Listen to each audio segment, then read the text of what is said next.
Bantay sarado ng motoridad ang barangay Barangka Ibaba, Mandaluyong City, kung saan mainit po ang laban sa pagka-barangay captain. May ulat on the spot si Emil Sumangil.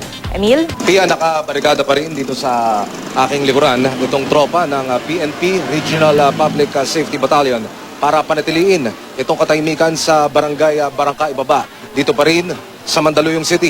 Sa inisyal ulat na ating natanggap, Pia, kaninang umaga ay nag-ipon-ipon para bumuo ng puwersa ang mga taga-suporta ng kandidato para kapitan na si Edwin Santa Maria.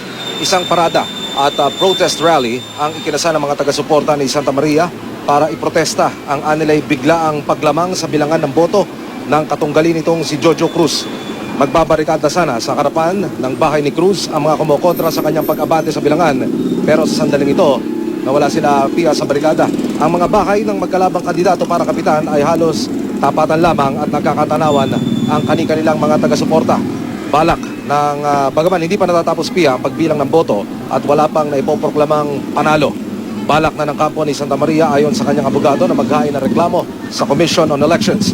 Para naman sa kampo ni Cruz, aantayin daw muna nila ang final tally of votes bago magbitiw ng pahayag hinggil sa usaping ito. Kaya sa mga sandaling ito, nananatili namang payapa ang sitwasyon dito sa area ng barangay Barangka Ibaba, dito pa rin sa Mandaluyong. Patuloy na minomonitor ng pulisya, partikular itong tropa ng Regional Public Safety Battalion ng sitwasyon at hanggang mamayang hapon para mapanatili ang kapayapaan sa lugar. Kaya. Maraming salamat, Emil Sumangil.